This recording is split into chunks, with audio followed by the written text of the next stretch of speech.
What's up, everybody? My name is Jacob Deaton, and thanks for coming back for another episode of Southern Wedding Professionals, where we talk to really cool people in the wedding and event industry and give them a little love and let you have a little bit of insight as to who they are and what they do. So today we're going to get the scoop on Jake Ashley, and he is with the Felix and Fingers Dueling Pianos group. They're a nationwide company, but they have some branches here in the South, and I can't wait to get into this. So Jake, which is also my name, Jacob. What? This was meant to happen. Written in the stars, one might say. Tell Thank you us a so little much bit for about- having me on. Yeah, This is man. Tell us exciting. a little bit about you and the company. Absolutely. Well, I moved to Nashville here. I've been here for just about year and a half, so I'm a newbie. But came here to kind of help us expand our territory and take over the region.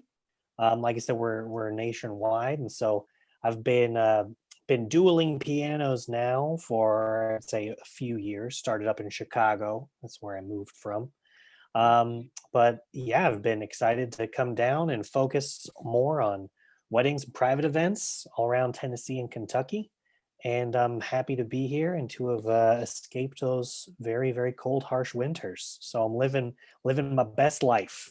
I was gonna say, man, those winters in Chicago are brutal. I'll never forget the first time I went to Chicago. I flew up to play a gig at the Jazz Showcase, Oh, and nice. it was in the dead of winter. It was like January, like early January, and I was Oof. not ready. Yeah. I was not ready at all because I'd only been to Chicago in the summertime, Yeah. and it was so pleasant, so amazing. And Oh, yeah. I just remember getting out of the cab with my guitar to walk into Mhm. the club, and I thought my fingers were going to fall off. And they very well might have if you hadn't got inside quickly. And that's you got to live through it to understand it. But no, we love being here in Tennessee. Me and my wife love going outdoors, kayaking and camping and all that. So it's a great state to be in. So we're very excited. Are So you're in Atlanta, right? I am in Atlanta, yeah, and Okay. Nashville is one of my favorite cities for a lot of reasons. Yeah, Brewing Guitars is a great place for me. Like I always love going there, and sure. I love Barista Parlor. I always try and find one for some coffee. And I think my favorite Fellow bar is coffee drinker. the Crying Wolf or the Lone Wolf. You know that bar? It's in down there in East Asheville. It's so cool. It's such a cool place. I've not been to that one. But anyway, Like I said, first year, so I'm still have a yeah, lot of man. bars, a lot of restaurants to try. So So tell me about some of yeah. the hurdles that you've had to face, like in expanding a brand to a brand new market. Like, what's sort of been the company's overall like strategy as to sort of just get out there and make yourself Totally. known in this market? Yeah. So I had a little bit of a base established for me before I moved. Our company invests in just a handful of advertising platforms. So Wedding Wire and The Knot are big ones, and then Gig Salad and Gig Masters. So we invest in advertising there. So we had some Nashville marketing going on before, so there was some interest for me to jump on. Hmm. But the big strategy of the company is relationships and relationship building. So we really like to um, uh, we pride ourselves on the relationships we establish with the people we work with, mainly vendors, planners, and other people in the industry.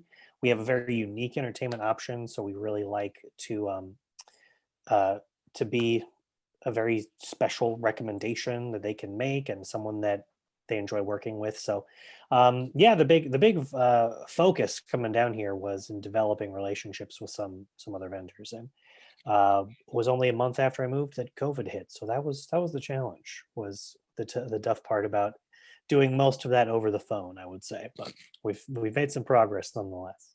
Right. I feel like the virtual meeting has become so commonplace now that it's probably like I think Yeah. before COVID we would have all said, "Hey, if you want to hop on a Zoom call or hop on a Google Hangout or something and like No, get to know yeah. each other for like a minute and not take much time out of each other's day." Now I feel like that's not really so much of a hard ask, you know? Nope.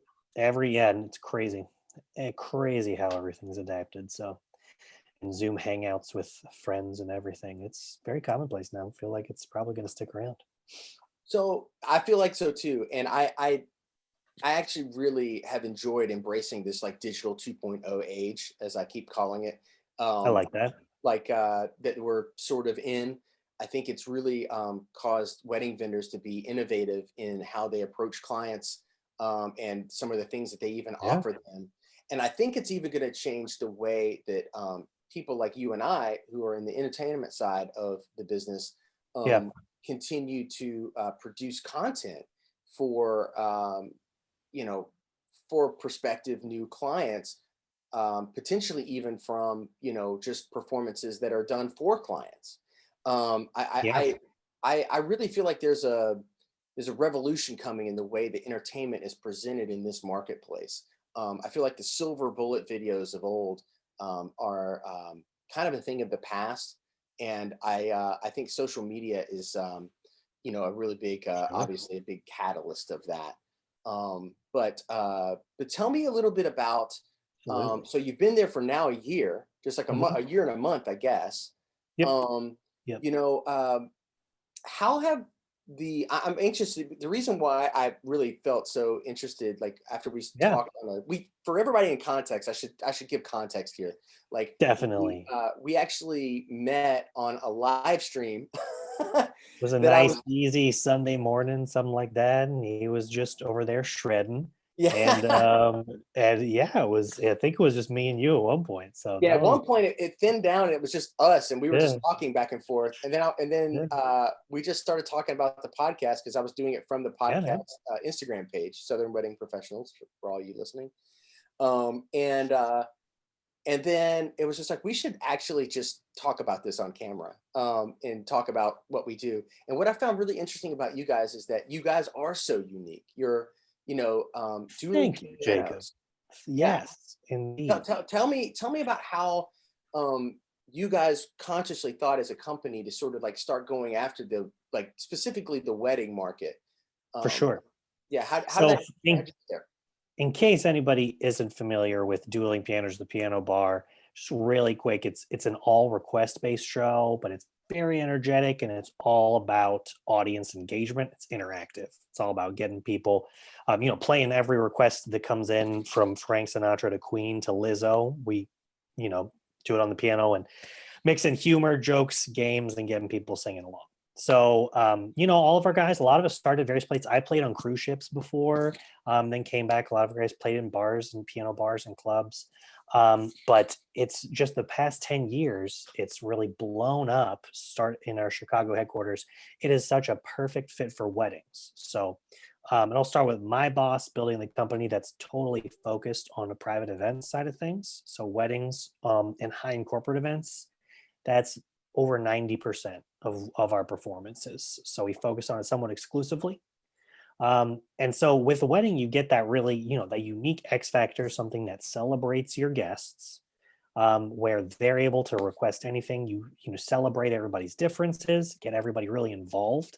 Something that it's a really memorable experience, which is really a lot of brides highly value and desire that, something that people are going to talk about, right? So we deliver that, but otherwise, outside of just the energetic interactive part, we kind of specialize in details and logistics. So we have we almost act like deputy day of coordinators, working with developing minute by minute itineraries and making sure everything runs smooth. So just that extra dose of professionalism. So to the guys coming out of the piano bars. So it's been a really wonderful fit. It's been exciting. That's really cool. Whenever we started talking, I didn't even realize that the dueling piano thing had become such a craze in sort of the wedding market. Because most of the things that I see are just Yep. like bands or they're like DJs. But it makes perfect Yeah. sense to me because it's you're talking about two people, maybe with a Right. sound engineer.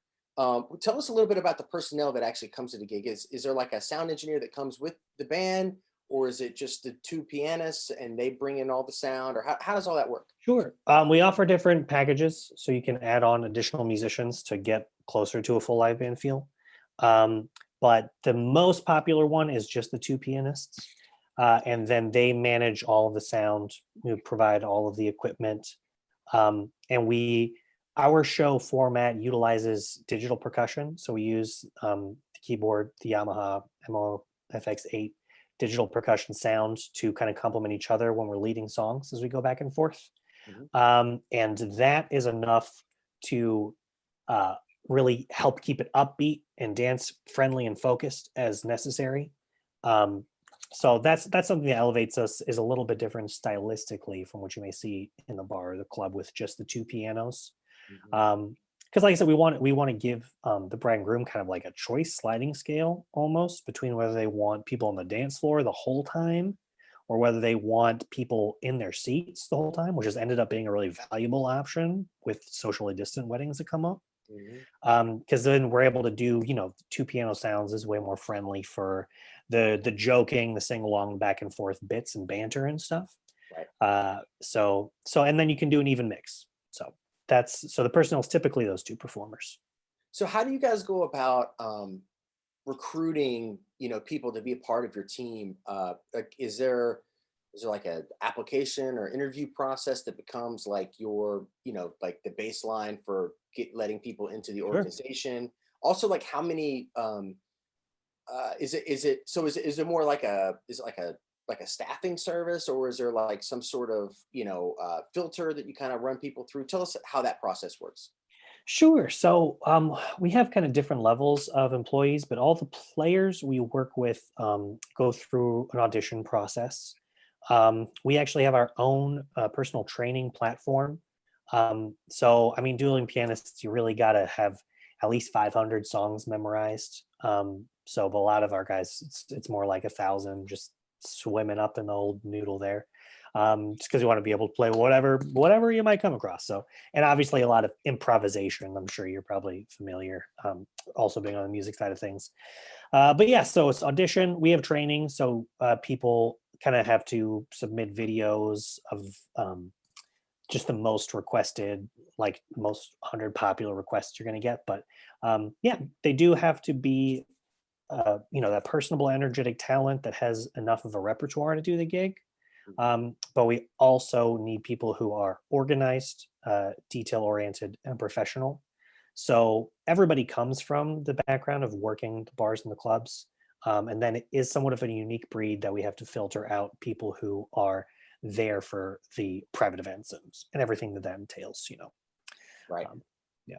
It's a Yeah. longer day than just showing up and plugging into the bar, doing all the setup and tear down and making sure that you're very much like, obviously with weddings, time is major. So Yeah. yeah. It's so hard. It is a special type of, like, you just can't pluck a bar pianist and put them, I'm sure, in a wedding Right. role of doing the dueling piano things, because it's just a different setting altogether and a different Yeah. expectation from the client and all of that. So it's really cool. I actually find that really cool that you guys have like a filtration process that you run people through and you get them ready to be the guy, on the somebody's special day. Yeah, man. And now something that we were able to take advantage of the pandemic as it hit. Um, our philosophy was that it's an attitude, never let a crisis go to waste. It's just a way to approach it as positively as possible. All these people, all these performers were, at home looking for stuff to do. So we ran wedding boot camps for a lot of players nationally to try and bring more people in, where we literally trained up duelers in all types of areas, trained them up on the MC requirements, how to host, how to DJ, Mhm. how to run the itinerary and all these things. So that we actually were able to expand. We brought in more sales reps. That's the other thing, is our sales guy at every region.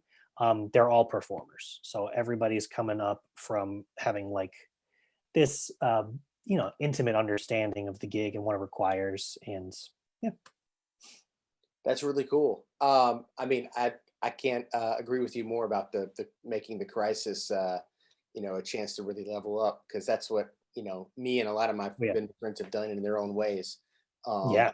you really gave me a chance to sort of take a step back from everything that we were doing and reevaluate everything and stuff. And to me, that's just having to be able to put pause for like a year Yeah. or so, sort of gave, loosely, I guess I should say, like it gives us a chance to really tackle some things that we want to get better at. And I Yep. really do think that when we come back out of this, that everybody's going to be on a whole other level. Oh yeah. Everyone had forced introspection, Yes. and absolutely coming out of it stronger. So So it's can all I, about the mentality. yeah, can I ask, I'd love to take a step back and just like give the listeners like some perspective on you and like Yeah, you the performer, you the person, you the sales rep. Like, can we like definitely. go all the way back and talk about like how you started like in just the world of piano and Yeah, how you've gotten to now? I think it'd be really cool if everybody had that perspective of you. definitely. So I started playing at the age of 5. My grandparents were all musical. My mother, or my grandmother, was a classical pianist and accompanist, and my grandfather was a high school choir teacher and played like 10 instruments. Kind of skipped a generation, but that was my grandma was the one who insisted I start piano at age 5. So um, all me and my siblings have taken. I was the one who stuck with it. I always loved practicing, even when I was young. Um, I'm a preacher's kid, so I grew up playing piano in church, which is anybody who knows coming like playing music in church. It's an incredible place for familiarizing yourself with improvisation, going with the flow, reading off of like lead sheets specifically. So I find that's a fun a fun like fact is that I really don't sight read music well. I'm so used to just improvising and working off lead sheets now that still, if I'm working with sheet music, I still have to sit down with a piece of music. But yeah, no, we grew up, we moved around a bunch. My other big thing was I was in theater all through high school, so I loved doing musicals and singing, and that road eventually led me to doing stand-up comedy, which is why I moved to Chicago. I did a lot of stand up and improv. It's a huge city for that. Um, and yeah, that brought me to Dueling Pianos. This is weird hybrid of all these things I had spent some time in. So Yeah, that is interesting because you did the cruise ship thing that you mentioned earlier. I did. Yeah, that was And my first kind of Dueling Pianos type gig. that's cool. Mhm. Which cruise line did you work with? I worked on Holland America. I was on the Westerdam. So it was a show called Billboard on Board. Tremendous experience. So yeah. That's always something that I kind of like sort of regret at least not doing once, Oh, yeah.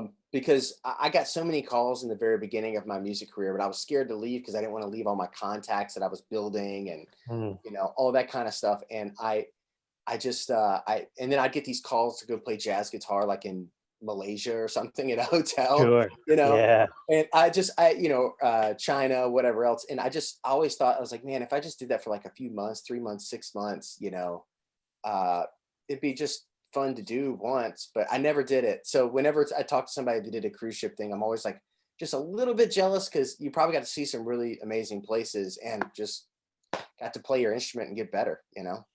Yeah, it certainly is beautiful.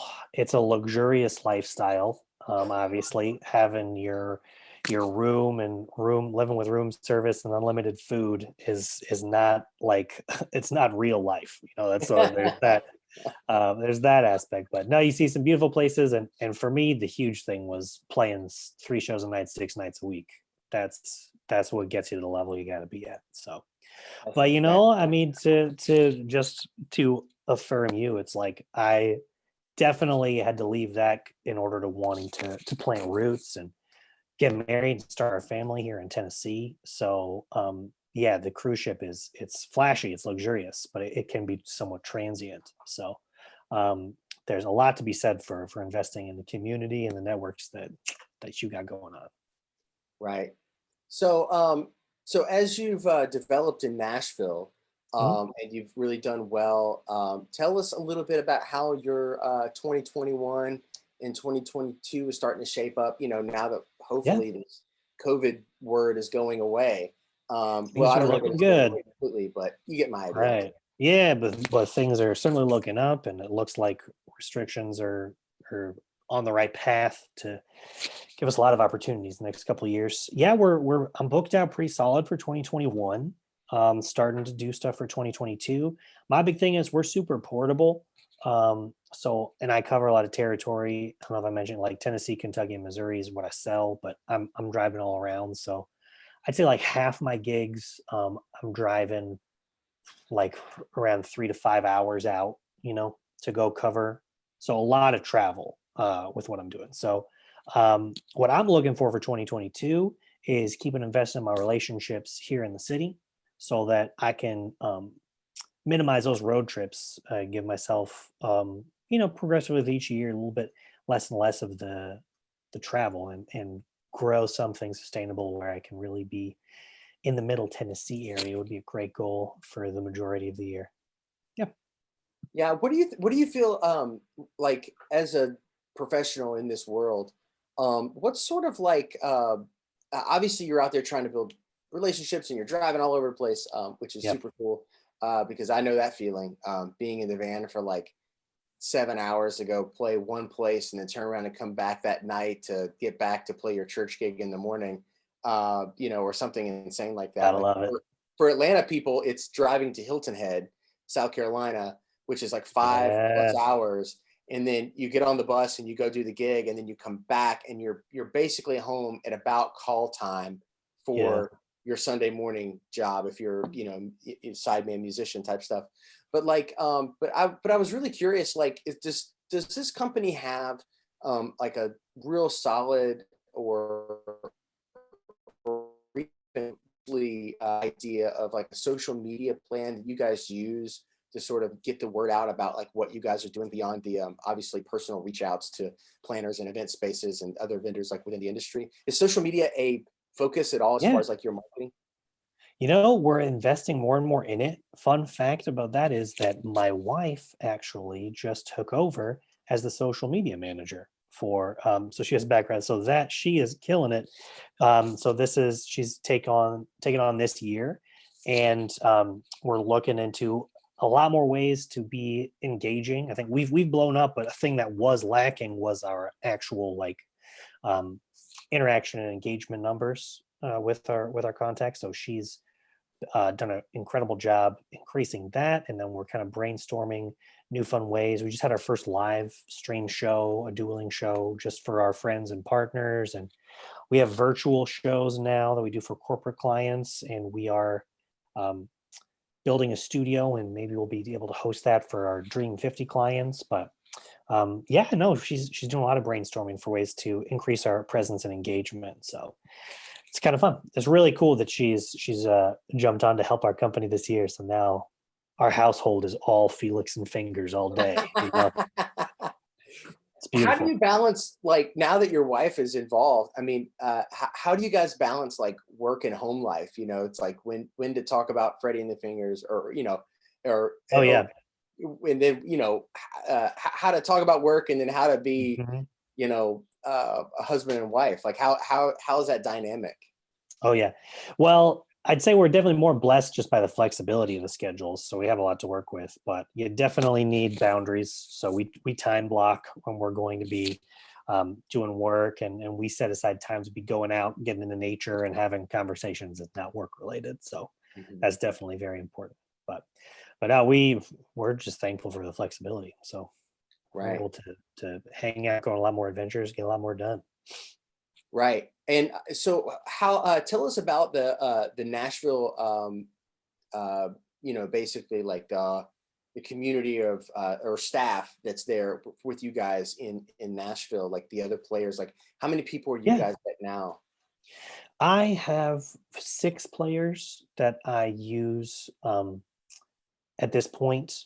We are currently in a phase where we have have a, kind of up to two events on the same day. So I'm part of the primary team, so I'm usually working most events, but we try to give our clients maximum choice and influence, so they actually get to pick their players. Everyone on our Mhm. team has their own personal edited album of videos to kind of give a sense of their style and their strengths. So then whenever we bring on a new wedding client, we can send them I send them the 6 videos of our Nashville guys, and they're able to look through, see who they're most excited about, and then they can kind of choose who they want to be their duelers. So but yeah, I got 6 people from all different backgrounds, gigging musicians, guys who played down on Broadway, people who came from cruise ships. And yeah, but they're all just a ton of fun, and I'm excited that I get to work with all of them in the next few months. So it's gonna be great. So Getting back at it. if you have 6 different pianists that they can choose from, Mhm. and they call them, hey, I'll take number 3 and number 5, Mhm. whoever those people are. And I would assume then, from a client's perspective, they're getting to choose who they want, but from the interpersonal side of, or like the behind the curtain kind of thing, as far as like number 3 and number 5 working together and being cohesive in a night, like, is there do you rely on much of the training to basically carry that through, or is there like specific rehearsals that happen to make sure that like everything is kind of like put together? How does Yeah. that work? You would be shocked how there really is no rehearsal. But it is a part of the vetting and filtering process. So the dueling art form, is somewhat old, or it's been around for decades now, Mhm. um, and everybody is very much able to kind of work with everybody else. There's a lot of there's a lot of routines and bits that everyone is kind of required to know as a baseline. And then we have forms of improvisation everybody has to be familiar with, and everybody kind of understands how to interact and go back and forth. So, that being said, it's any 6 I can pair with any 6 because they're all used to playing together, and it is really not uncommon um, for this breed of performers show up with somebody they've never worked with before and put on a great show. And whenever I do, I love to be like, it's our first time working together, and people's minds are blown because we know the harmonies, we know the jokes, we know how to play off each other, we know the routines. So yeah, we only And I'm work with sure there's people at a minimum. dialogue, before the show. It's like, hey, I'm going to Yeah, sing this low harmony, you sing the high one, like all that yeah, kind of stuff, right? yeah, something. But I would say there's a little bit of planning. I'd say to the extent when we get before the show, the big thing would be talking about maybe what our starting songs were, kind of how we want to open the set list, Mhm. and then otherwise passing songs back and forth. But I will say that improvisation is just so fundamental to the style, that the harmonies are often very much spontaneous. I mean, just yeah. There's a lot of exploration, but it's kind of what we do. It's our little magic trick. Yeah, I like it. That's what I love because I was a impatient growing up with piano and sitting with sheet music. I always loved just the playing by ear aspect of it, and so this job where I get to play like 1,000 different songs in any given gig is just perfect for my short attention span. Seeing how weird songs I can mash up together, and no, it's a good Right. time. And so for the person who's never really experienced a dueling pianos, which by the way, if you never have, what are you doing with Got your life? to, yeah, you Uh, got to get out there. what are you doing? After this is over with, we're going to get you out into the real world and let you see one because they are very fun. Yes. The when you uh, to explain that to a client that's maybe thinking about doing it. Obviously, if they know what a dueling piano is, that's the reason why they're Yeah. calling you. They already know what they're getting. But maybe for somebody who doesn't understand, maybe could you explain a little bit more about this improvisational aspect of the show, just so that they have a baseline for understanding as well? Sure, absolutely. So it's all about the engagement interaction with the crowd. So it's all about reading the room. It's about seeing how people are responding. I say, it's important that I have this background in stand-up comedy and improvisation. I'd say the most duelers need some type of that bone in their body because of that, the people aspect of it, right? So it's about play and requests. You got to have a musical level to be able to play something you've never played before, just with your understanding of music theory. Mhm. So, but yeah, doing that and then just feeling the moment, knowing what works. A big thing is we love doing wordplay and switching up lyrics randomly to highlight specific people in the crowd, or doing all, yeah, and unexpectedly turning from one song to another. So I'd say the biggest thing, the set list is not set. It really is the songs that come in. We exercise our judgment to organize them in the way that keeps momentum up. But when we sit down to the piano, we don't know what we're going to play for the next 2 hours.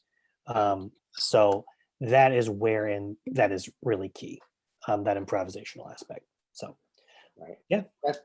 That's really cool. I mean, I, as someone who loves improvisation in other forms of music, I think it's really cool that improvisation and entertainment can merge in this kind of way in this particular setting, because as you know, Oh yeah. most of the other forms of entertainment allows for like next to zero uh, Yeah. amount of improvisation, and that's sort of like one of the biggest things about your show that makes it so different from choosing a full band or a DJ. Definitely. And anytime I'm trying to get a higher proportion of people to add on the electric guitar and some of these extra musicians, because it's always so much fun.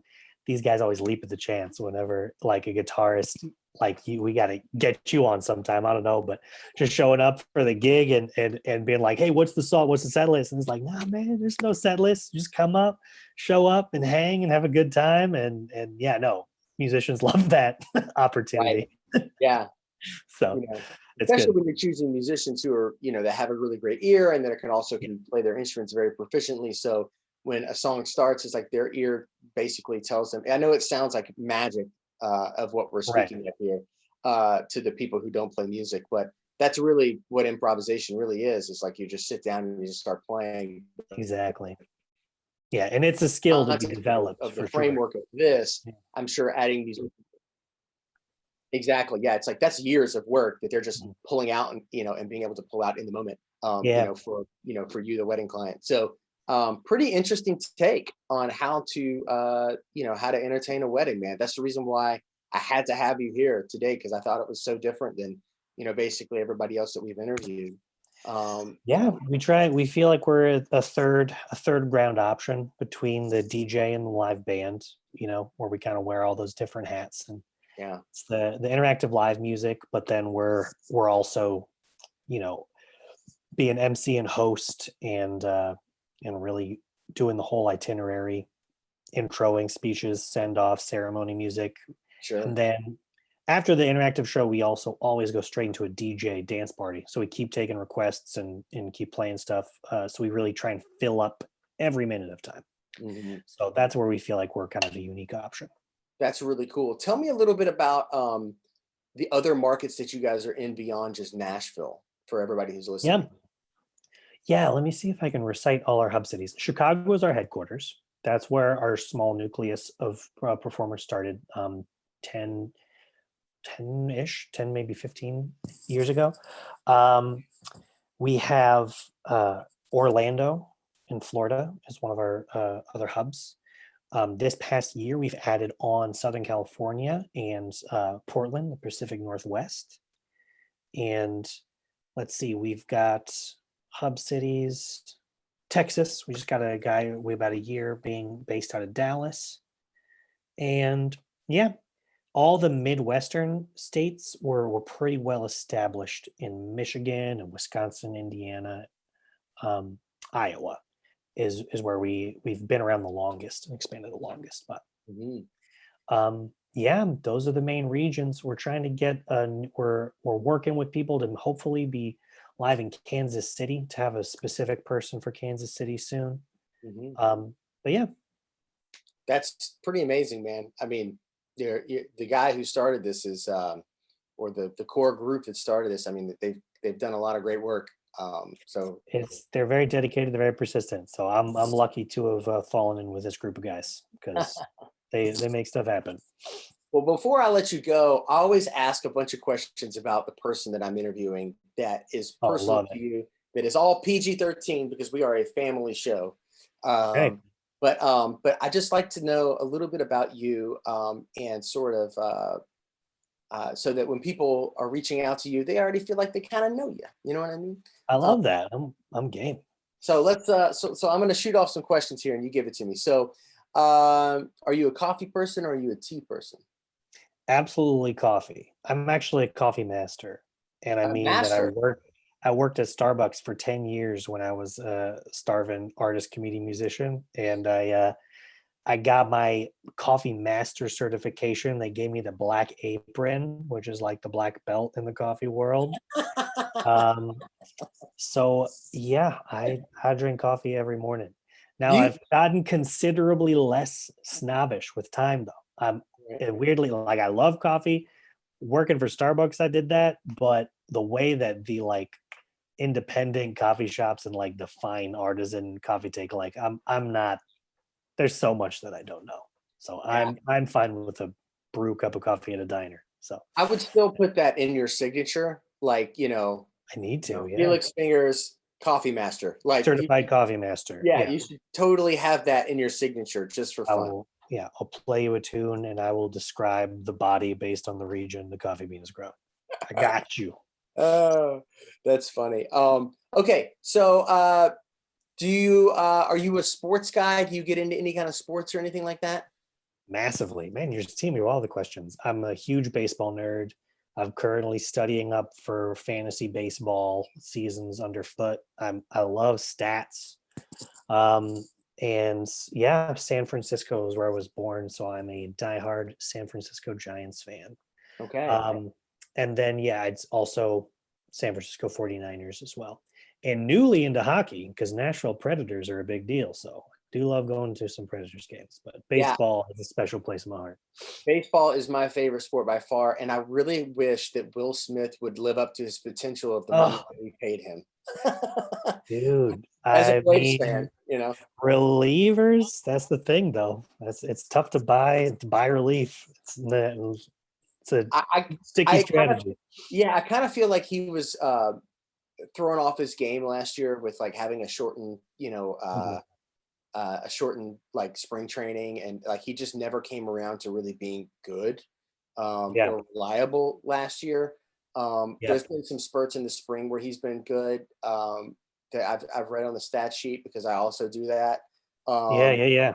so, Oh, but it's a like I great feel game. like he has to be good this year for Braves because like if not, our bullpen is screwed because we lost a few different people out of our bullpen this Man, last year, which was our I probably the was biggest strength of all last year. yeah. Well, I mean, your offense is unreal. Yeah. But I was hardcore Braves fan last year during the championship. You know that I oh I so close know, man. Well, to nobody beating likes the the Dodgers. Dodgers. Nobody with a I soul likes the Dodgers anyway. I'm sorry. good man for saying that. Yeah.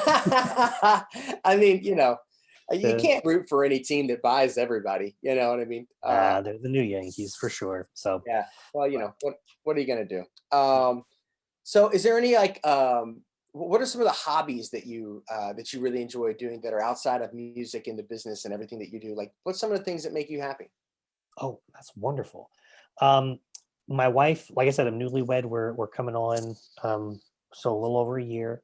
She's getting me more outdoors and adventurous. So we've done a lot of camping, kayaking, which has been really cool. We're going to Costa Rica soon. Woo! We're super. Which I have. She's way more internationally savvy than I am, so I'm super excited. Never been to a rainforest. I'm much more of a nerd, just like this obviously musician, numbers, baseball guy. So I love strategy games. So I'm love playing chess and then some weird, really complicated ones. Like if you're familiar with Settlers of Catan, that's kind of like the launching off point for this whole underworld of games that it just like takes a day to read their rules. And I love doing that. Yeah. I love games, but I don't dive into them. And I'll tell you why. Because Yeah.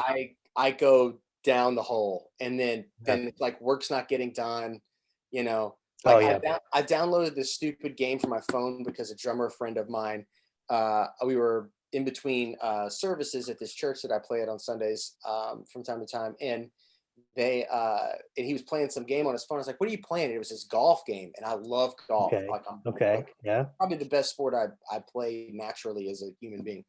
Nice. And I was like, "Well, that game looks really cool," and so it was free. So I downloaded it, and dude, it was like it was like I went on a binge for a week, and like work was like getting done, but like Yeah. not at my usual rate. And I was like, whoa, whoa, whoa.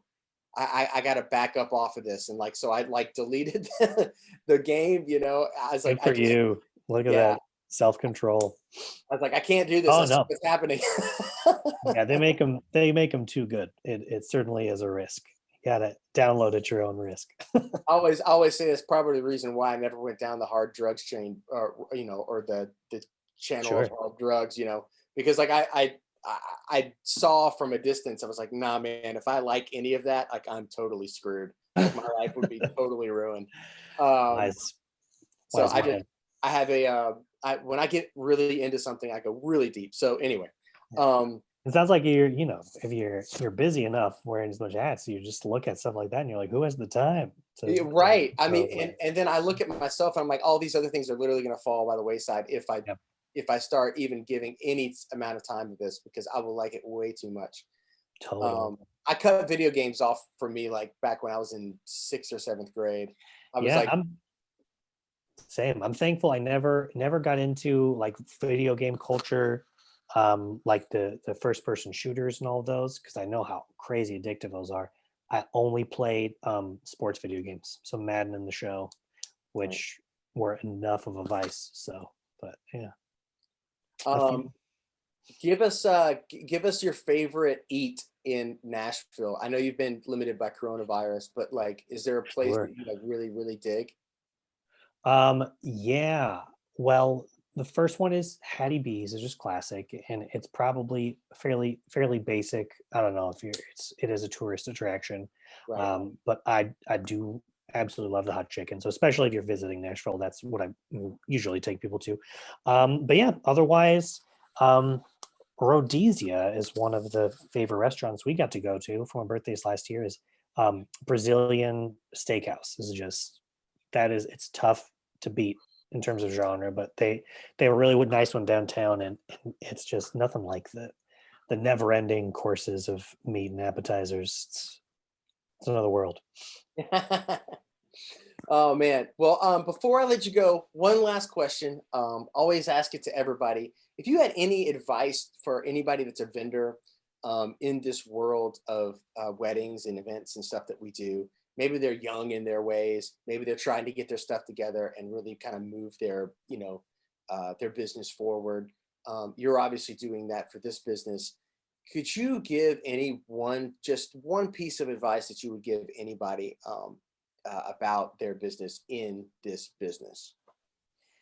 Sure. And I am new, so take I'm sure my wisdom is beginner's wisdom, but in terms of the actual wedding scene. But don't underestimate the power of networking. And really research your area's networking groups, because stuff like this, I mean, this podcast get to be on, um, it's it's a way more positive and friendly culture. A lot of these vendors are out together. We all want to work together. We all, want to interact. So and these groups, look up the ones that are in your area. ILEA and or is one that's big in my area. I'm going to go to a happy hour after this actually, and it's great to have face to face time. And I'd say that probably one of the most valuable thing for your business is going to be referrals. So if you have an opportunity to get to know people for the sake of building an actual relationship, then that's probably going to carry you the most forward. If you can be someone, obviously, I do feel like first step is making sure that you have a quality product to offer, of course. But if you feel really confident about the quality of your products, then yeah, I'd say it's about invest in those relationships and yeah, those referrals, and being someone who's really exciting and a pleasure to work with is going to be what moves you forward. I love it. I think Mhm. that's great. Well, Jake, thanks for being here on the podcast. Yeah, His man, name is thank Jake. you. Give His name is Jacob. Do you go by Jacob, or are you I go by JC? both. Some people call me one or the other. You know, Sure. like dad. Dad, parents, family call me full name. A lot of friends Sure. call me Jake. So Yeah. I've gotten used to both. Right on. I love it. Yeah. Well, this guy, you got to check out this guy's company. Give us the website address. www.felixandfingers.com. Cool. Check them out. All kinds of really cool videos, all sorts of really cool images, and you might be surprised what a dueling piano might do for your wedding. So Absolutely. for for this episode, that's it. My name is Jacob Deaton. Thanks so much for coming to another episode of Southern Wedding Professionals. See you later.